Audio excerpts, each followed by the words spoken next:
Naam, ni siku tena nyingine nzuri. Tumepata wakati wa kuonana na mzee wetu Mzee George kujadili yale ya kimichezo na yanayoendelea kati ya bodi ya ligi na Young African kuhusu mchezo wa dabi ya namba 184 Simba zidi ya Yanga Benjamin Mkapa tarehe 15. Mambo yatakuwaje? Nipo na Mzee George kujadili vile vitu ambavyo vyote vinavyotokea mwanzo mpaka mwisho. Mzee George, mambo vipi?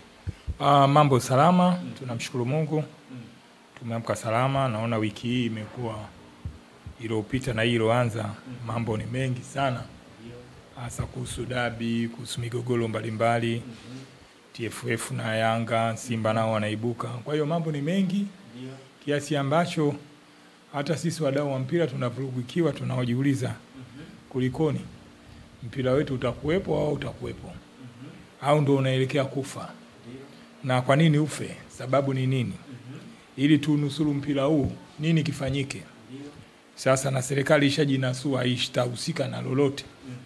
Bali wanaoweza kuwajibika ni wao wahusika kwenye soka letu tulinusuru. Kwa hiyo imekuwa ni wiki yenye mambo mengi sana. Tutazungumza mambo mengi sana. Kwa hiyo mimi nawakaribisheni, karibuni. Na mimi nitoe mchango wa mawazo yangu. Naam. Mzee George, kwa kitu ambacho walichokifanya bodi ya ligi mara ya kwanza kuwaita Yanga kuwasikiliza vitu gani ambavyo wanavyohitaji na wakataja vitu vao ambavyo wanavyohitaji. Umeona, ikiwemo bodi ya ligi kuwa huru kutoka kwa CEO, kamati ya masaa 72, lakini pia kamati ya uratibu wa hivyo vitu wanahitaji kutoka, na pia kwa CEO. Kwa namna ya Yanga, matakwa yao ambao waliotoa, unaona wako sahihi hivyo vitu vitolewe kwa wakati huo ili kuelekea mchezo wa dabi ya tarehe 15, au Yanga kwa hivi vitu ambavyo walivyovitaja ni nje ya hivi vitu wanavyovihitaji? Kwanza niseme kitu kimoja. Kwanza kwa kweli nimesikitika sana. Nimesikitika, muda umekuwa wa ajabu sana. Nimesikitika kwa maana kwamba sikuona sababu bodi ya ligi wachelewe kuwaita Yanga. Kwa sababu mchezo ule ulivunjika tarehe 8 mwezi wa 3. Tumekuja mwezi wa 4. Tumekuja mwezi wa 5. Tunakuja sasa mwezi wa 6. Eti bodi ya ligi ilikuwa bado haijaona umuhimu wa kuwaita Yanga. Yaani hili jambo mimi nilitarajia ndani ya mwezi ule wa 8 kutoka tarehe 8, yani ndani within ya mwezi ule wa 3, bodi ya ligi wangejipanga kulizungumza hili jambo. Ni wazo zuri la kuwaita Yanga na kulizungumza ili waweze kupata mwafaka. Lakini bodi ya ligi kwa sitofahamu wamekaa nalo muda mrefu. Sasa wanakuja kukutana na Yanga wanawapa masharti. Kuna sharti moja la muda mrefu lile la 4, lakini matatu ya muda mfupi. Ambayo wanasema sijui CEO ajiuzuru, katibu mkuu wa ajiuzuru, na kamati ya masaa 72 jiuzuru. Hii inawezekana. Inawezekana kabisa. Inawezekana kwa sababu hiyo kamati ya masaa 72 ndio iliyovuruga ule mchezo wa tarehe 8. Unajua mpaka leo mimi ukiniuliza, nilimsikia siku moja mzee Kaduguda anaoji kweli Yanga ndio walawazuia Simba. Hivyo mimi na wewe tujiulize, kweli tuna uhakika Yanga ndio wamewazuia Simba wasiingie? Kweli kabisa watu wazima tunaweza tukasimama na hoja tukasema Yanga ndio walawazuia Simba wasiingie uwanjani siku ile wakafanya mazoezi? Sasa hapa kuna mchezo umechezeka. Na ndio maana hata juzi walipoenda kwenye kikao kile na bodi ya ligi Yanga, ndio unakuta yale yaliibuka kwamba kuna kiongozi mzito wa serikalini alitoa maelekezo. Kumbe kuna watu walishinikiza ile hali itokee. Sasa kama kuna mtu alitoa maelekezo, leo kwa nini wanakuja kutajwa mabouncer wa Yanga? Alafu kinachochanganya zaidi, huyo mkurugenzi sio wa bodi ya ligi, inasemekana yeye ndio kwenye kikao anasema kulikuwa na maelekezo kutoka serikalini. Lakini kuna barua yake moja aliandika akisema kwamba uchunguzi uliofanyika ule wa awali kwamba vinaashiria, kuna viashiria namba bouncer Yanga walikuwepo wakiwazuia watu wachezaji wa Simba na viongozi wa Simba wasiingie. Sasa hizi ni contradiction, yani ambazo zinajitokeza kiasi ambacho unachona kuelewa. Kwa nini mchanganyiko huu utokee? Yani tumefikia hatua sisi Tanzania bodi yetu haiko makini. Kwa nini iwe na lugha mbili? Moja, wamedelay kutoa information. Hizi taarifa tulitaka tuzipate mapema. 2, barua zao zilikuwa zinasema walisemekana kuna mabouncer wa Yanga. 3, Simba wenyewe waliozuiwa wanasema walizuiwa na watu wa Yanga. Hapo kuna meneja wa uwanja sio alizuiwa. Hapo wametaja commissioner sio wa mchezo. Sasa mimi najiuliza, wajibu na kazi ya bodi ya ligi ni nini? Inasimamia nini? Na wakati pale watu wanapokwenda uwanjani kufanya mazoezi yao, pale bodi ya ligi wanakuwa wapo kuangalia kwamba timu husika inayotakiwa kuja kucheza mazoezi hawapo. Sasa haya ni mambo ambayo kusema ukweli yameleta sitofahamu.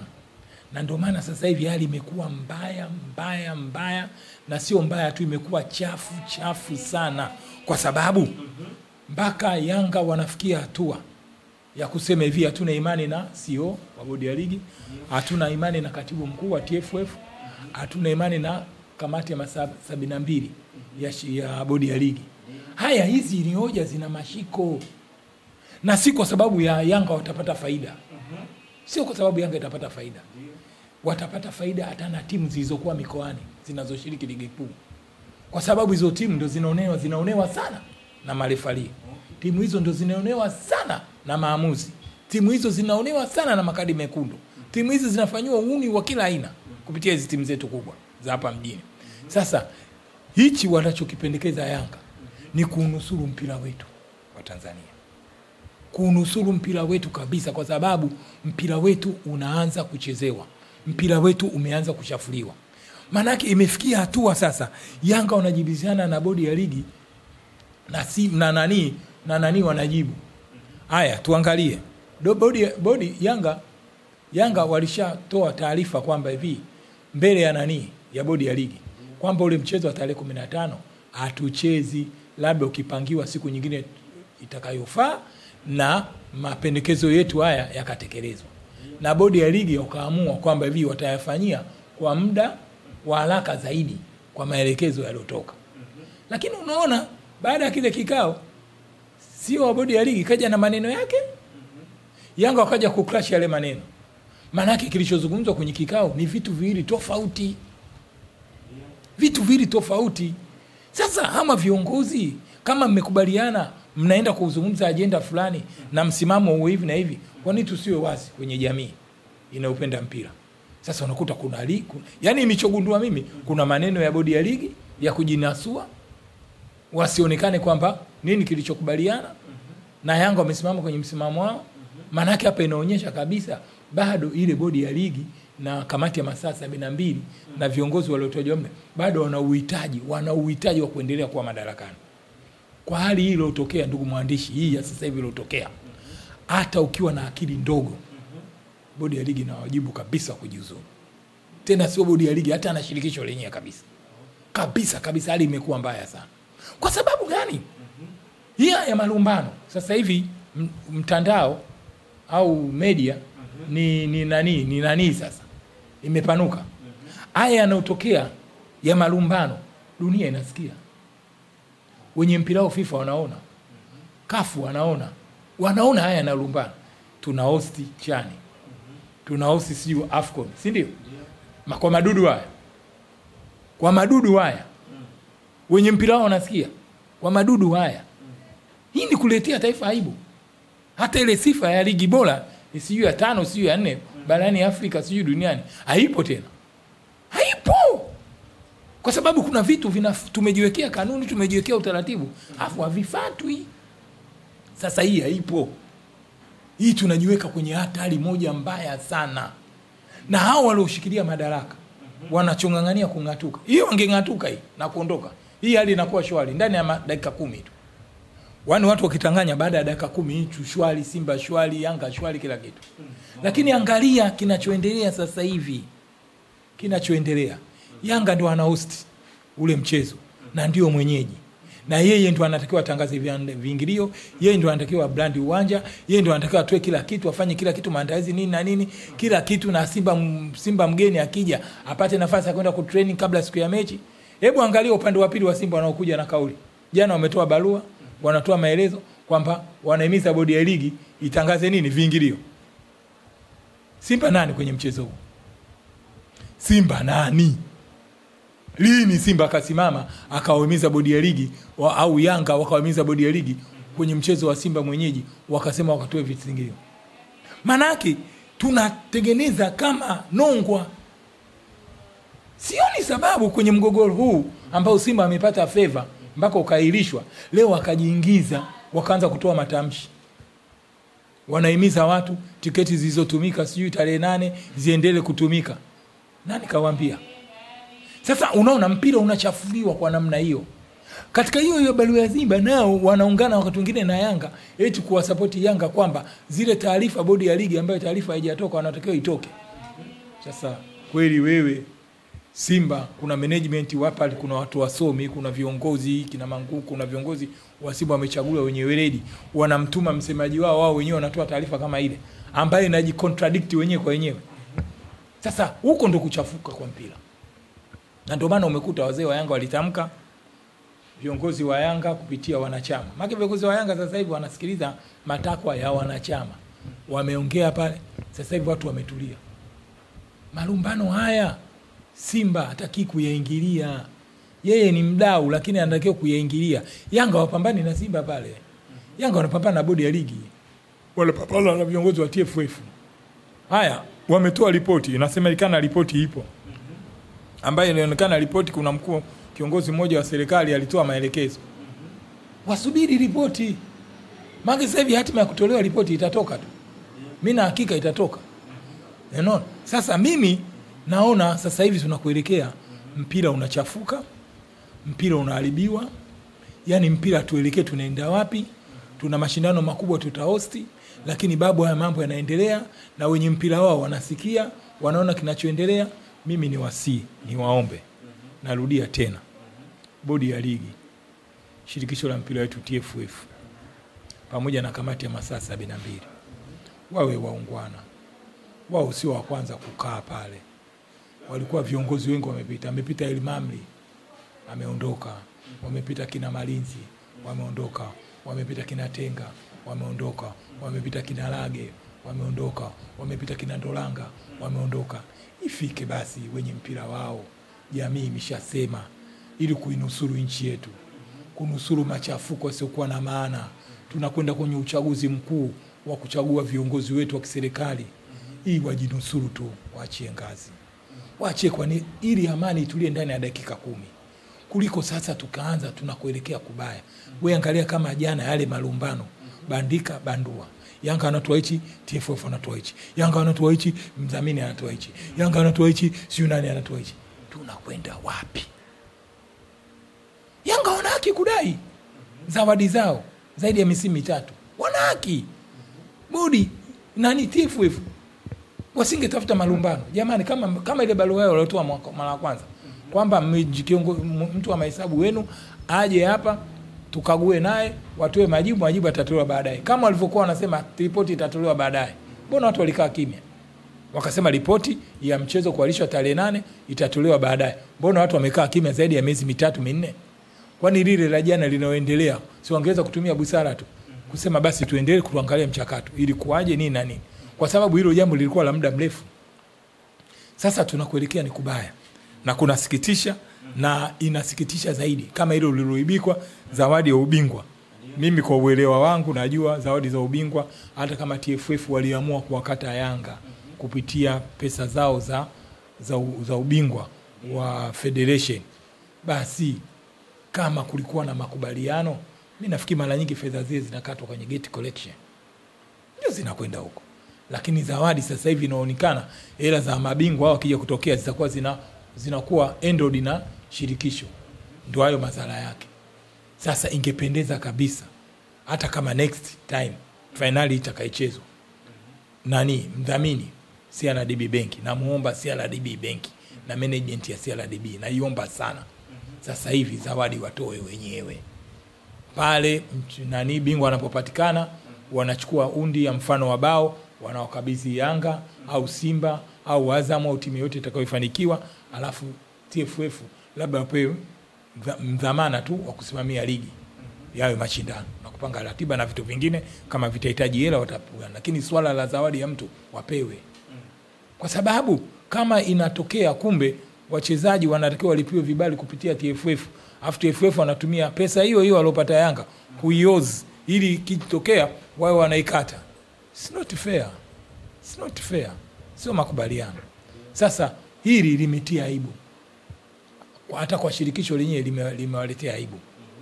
Limewaletea aibu. Sidhani kama kuna agreement au makubaliano ya kusema pesa hii ikiingia basi tukatwe au tumalizane.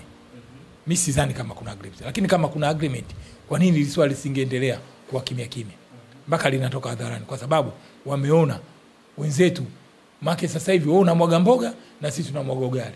Ndicho kinachoendelea sasa hivi. Ndio kinachoendelea. Sasa ninachotaka kusema, kama kuna wadau wa mpira, mimi naamini wapo. Kama kuna wadau wa mpira kama kina Mzee Tenga, viongozi waliokaa pale TFF wengine, mimi nasema hata viongozi wengine wastaafu katika nchi yetu wana influence kubwa sana katika soka letu. Viongozi wetu wa kiserikali ambao wako katika serikali sasa hivi, mimi nafikiri kwa sababu wanaheshimika na taifa hili, wanaheshimika sana, wako wengi wanaheshimika sana. Mimi nafikiri ifikie kipindi watumike kwa shauri bodi ya ligi nini cha kufanya. Tunakuelekea sio kuzuri, tunakuelekea ni kubaya mno. Kunasikitisha, kunaleta aibu kwenye nchi zilizotuzunguka, kwenye nchi ambazo sasa hivi zinajua Tanzania kuna mpira. Tumecheza juzi hapa kombe la shirikisho finali, Simba imecheza, mwaka juzi Yanga imecheza.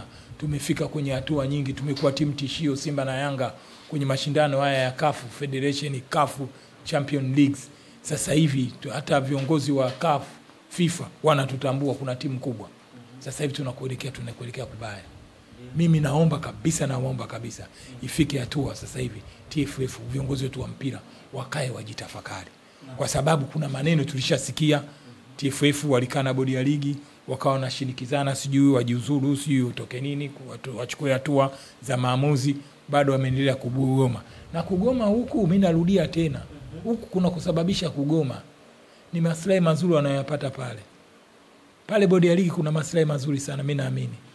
Pale pana pesa. Zile fine wanazopiga watu nini na nini, pale kuna pesa kabisa. Mimi nakwambia sio kitu rahisi, kigumu. Mimi najua ni kigumu. Hata mimi leo kwenye kazi yangu ukiniambia ni uzuri kirahisi ni ngumu. Ni ngumu. Ndio maana unakuta watu wengine hata kustafu kwa hiari hawawezi. Wengine wanakataa hata kustafu kwa hiari, ile imeshafikia muda wa kustafu wanakataa, kwa sababu kama maslahi mazuri mtu anachanganyikiwa. Sasa mimi nafikiri ifiki kipindi, jamani, waunusuru mpira. Hali inayoendelea sijui leo na kesho maneno gani yatazungumzwa. Yaani hatujui, yaani tumetega tu. Tunafikiria Yanga watalipwa nini? Bodi ya ligi nao watalipwa nini? Maana sasa hivi naamini Yanga wanatafuta kumbukumbu. Wanatafuta kumbukumbu zingine za kuja kuipiga nani bodi ya ligi na shirikisho. Na shirikisho nao wanajipanga kuangalia kipi kitakuja ili wawe na majibu nayo. Tusifike huko. Sisi ni familia mpira. Kama Yanga ni yake yao wapeni. Yanga washatoa msimamo. Alafu cha kusikitisha, kinachonisikitisha mimi, pamoja na bodi inasakamwa ijiuzulu na TFF, au sio? Lakini kweli si bado iko madarakani. Haya yanaendelea, yanaorushwa na timu pinzani kama Simba na kuainisha siji bodi itangaze. Bodi inakosa kauli kuambia Simba kwamba nyinyi jamani hamuhusiki. Hili jambo lina taratibu zake, kanuni ziko kikanuni. Yaani shirikisho litakiwa litamke pamoja kuwa lina changamoto ya kuambiwa wajiuzuru, lakini bado wako madarakani, wanaweza ukatoa maelekezo mengine. Mbona juzi hapo ametoa adhabu za watu na mgogoro upo? Hili linaloendelea maana ni kupambisha moto. Hivyo unategemea wao wanavyosema Yanga watangaze viingilio. Mara kwanza wamesema Yanga watangaze viingilio, Simba wanashinikiza. Juzi Simba wadanganya washabiki wao kwamba waende wakakate tiketi. Sio sasa tiketi wanakata wapi? Maki wana agent wa kukatisha tiketi ni N-card ambao Yanga wamewachukua. Sasa wale wanaowashinikiza wakakate tiketi. Hayo sio kutengeneza malumbano hayana tija ndani ya mpira wetu. Unatengeneza, mnaleta taharuki, mnaleta nini? Maana yake nini?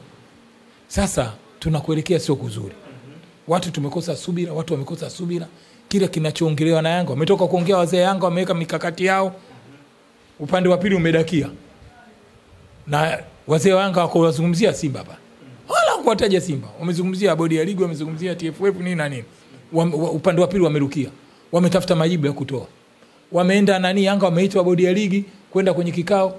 Upande wa pili mashabiki nao wameanza kulizukia jambo hilo, kulivalia njuga, si nini na nini. Yanga wametoa msimamo wao, wamepeleka kule, bado wanaendelea. Sasa unafikiri tunakwenda wapi sasa?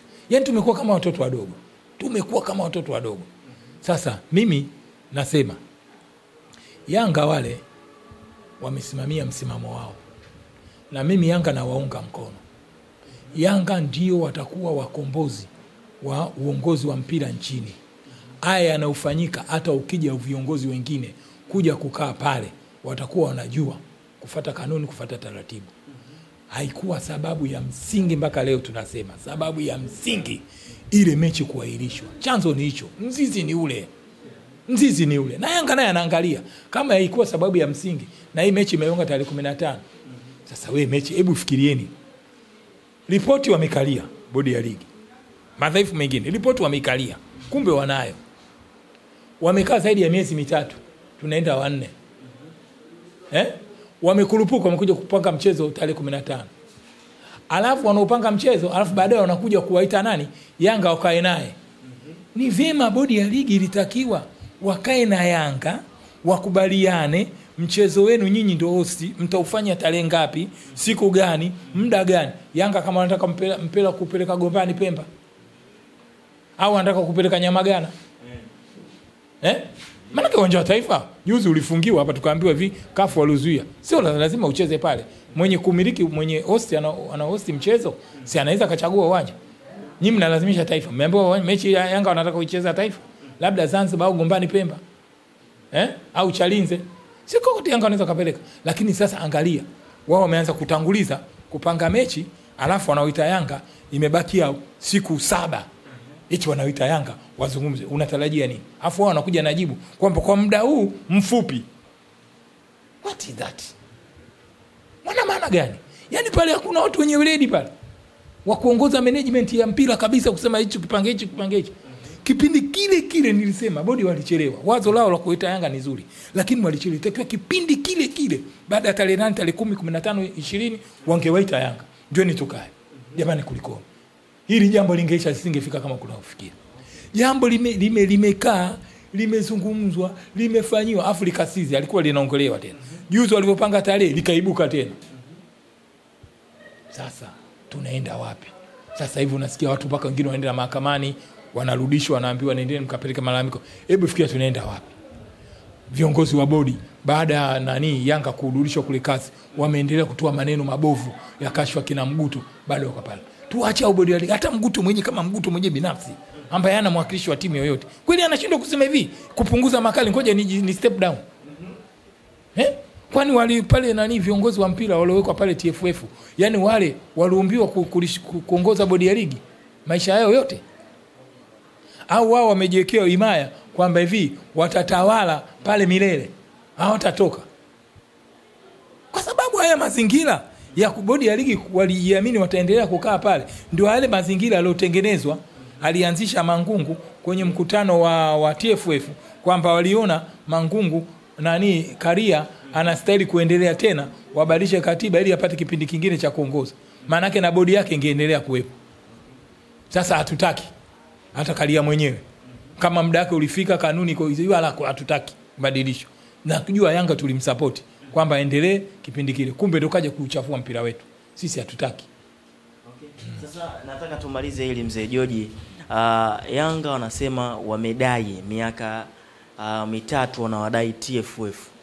Hawajawapa pesa zao. Yanga kipindi chote ndani ya hii miaka 3 kiachana na msimu ambao wa 4. Kwa nini walikaa kimya ndio wanakuja kuibua ya maswara hivi? Hauoni kama kuna shida kati ya Yanga na TFF, au baadhi ya viongozi huenda mkubwa wa Yanga na mkubwa wa TFF wamekinzana sehemu fulani, ndio maana mambo sasa hivi tunaona yanatoka hadharani? Ngoja nikwambie. Unajua ni kweli Yanga wamekaa kimya kwa muda mrefu. Hivyo mimi niulize swali moja. Hata kama mtu unamdai, mnadaiana mtaani, deni lako la muda mrefu atakwambia nitakupa. Alafu uko unaendelea na shughuli zako zingine, lakini kichwani unasema fulani namdai. Ule ukimya ni kosa. Inapotokea kutokuelewana ndio mtu anakumbushia deni lake, hata mtaani hiyo ipo. Wewe unajifanya mjanja, nipe langu sasa. Si tunavurugana, nipe langu. Hilo kitu kipo. Mbona taasisi mbalimbali zinadaiwa na mabenki? Na benki natambua pale nadaiwa. Mbona hiyo ipo? Taasisi ngapi zinadai? Nyumba ngapi za watu zinadaiwa na mabenki? Zinataka kuuzwa. Lakini inafikia kipindi hali inakuwa mbaya, mtu sasa anasema sasa huyu mtu tunamwona aeleweki, apatikani nini na nini, atuelewi nini na nini. Wanakunani hata benki ukikopa mkopo. Alafu wamekuvumilia, wamekupa muda. Utawalipa labda kwa kidogo. Alafu kesho wanakuja kuwaletea mambo ya sitofahamu. Benki wanakuja wanachukua nyumba. Sema ngoja tumkomeshe huyu. Kumbe hana adabu. Hiyo ni haki yao Yanga. Kukaa kimya maana yake waliamini shirikisho letu haina shida, watatupa. Kukaa kimya ile ni busara tu imetumika. Haina shida. Sasa hivi lakini sasa hivi sio busara tena. Sasa hivi sio busara, ile ilitumika kama busara. Kwa sababu kulikopo na mahusiano na maelewano mazuri, wamekaa nini na nini bwana kule tunadai, na ndio maana Yanga walikuwa wanafuatilia. Sio walikaa kimya. Yaani unitaka Yanga watoe public. Yanga ndio wametoa sasa hivi public, lakini kulikuwa na mawasiliano ya ndani. Wanaandikiana barua. Jamani ila yetu vipi? Jamani ila yetu vipi? Jamani ila yetu vipi? Hayo ni mawasiliano. Yanga hawakukaa kimya. Walikuwa wanazungumza. Na barua tumeziona kwenye mitandao, nyinyi mmeziona. Tarehe kadhaa waliandikiwa, tarehe kadhaa iliandikwa kina nani waliandika kina Sadika Wemba, tarehe kadhaa waliandika. Kwa hiyo mchakato ulikuwa ukiendelea wa kudai zile hela. Hizi vilabu kwa nini wasidai zile hela? Kwa hali ya kawaida. Kwa sababu vilabu vinakuaga na usajili, vinahitaji pesa za usajili. Wakati mwingine vilabu vinakwama, Yanga inakwama. Tunakimbilia kwa wafadhili wetu au wadhamini wetu. Lakini kama hela yetu TFF ipo, si lazima tuifuatilie, tunataka kusajili. Sasa Yanga hiyo walifuatilia, kusema labda walikaa kimya, wamekuja walipewa. Yaani Yanga yamewafika hapa. Ndio sasa wameamua kumwaga mboga hadharani kwamba nyinyi mna hela zetu. Miaka mingapi watu hamjatupa, hata mwaka jana mtatupa, hatutacheza. Kwa hiyo hali ndio hiyo. Hali ndio hiyo. Kwa nini ambacho unachoshauri cha mwisho tumalize mzee? Mimi nafikiri ninachoshauri kwanza, kama Yanga wanadai pesa zao, hata ikibaki shilingi 10 kama ipo iko kule TFF, wawalipe tu pesa yao. Hilo la kwanza. Ushauri wa pili, mdhamini wa mashindano iwe NBC iwe nani, pesa sasa isipitie shirikisho. Wabadilishe tu kanuni. Pesa sasa hivi zapewe nani mhusika pale. Au sio? Kingine cha mwisho na shauri cha kuhusu kwenye dabi. Yanga wameweka msimamo. Na hawa viongozi ambao Yanga wamesema hawana imani nao. Yanga hawezi, hata kama wakiendelea kuwepo, Yanga hawezi kuwa na imani nao tena. Kwa sababu gani nikwambie? Hata kukitokea madudu wamekosea tu kwa bahati mbaya, bodi ya ligi hiyo ambayo bado ipo, na Yanga wakisema waache wale waendelee kuwepo, wakitokea hata wamefanya mistake ya bahati mbaya, bado watu wa Yanga watakuwa wanasema si mnaona? Si mnaona tuliambiwa tujiuzuru? Kwa hiyo lawama zitakuwa zinaendelea, na wale binadamu mistake lazima watakutana nazo. TFF watakutana na mistake zitakutokea tu, na bodi ya ligi watakutana na mistake tu. Kwa hiyo kwa nia njema tu wale wa step down, kwa sababu wao hawakusomeshwa na wazazi wao kuja kuongoza TFF. Si ajabu wengine walisomeshwa pale kuwa madaktari, kuwa manesi, kuwa maengineer, kuwa nini, lakini kwenye maisha ikitokea kazi yenye maslahi popote wanafanya. Wameangukia kwa bodi ya ligi, wameangukia kwa wajumbe wa bodi ya ligi, kwa wenye viti, kwa marais wa TFF. Sasa kama wameangukia pale, ikifikia wenye mpira wao wanasema basi. Ndio mpira unaunganisha huu wenye mpira wao, vilabu viko vingi. Lakini kama Yanga imejitokeza, imeonekana, na Yanga haifanyi kwa niaba ya Yanga tu, kwa niaba vilabu vyote, tusidanganyane. Leo watu wanaona kwamba Yanga kama wanapiga mdomo, sijui Yanga wanapiga matangazo, wanapiga nini, lakini wanachokipambania Yanga ni kikubwa, kitaita sifa katika nchi hii. Baadaye tutakuja kutulia sana, kwa sababu tunajua tutapata uongozi bora, makini, ulionyoka. kama lile wazo la kusema bodi ya ligi iwe huru, sio ya kupokea tu maelekezo kutoka mahali, kutoka mahali. Sasa unafikiri tutafika wapi? Tutakuwa vizuri. Okay. Na ni maneno ya mwisho ya mzee George. Usisite ku drop your comment kwa kile kitu ambacho amekizungumza mzee George mwanzo mpaka mwisho.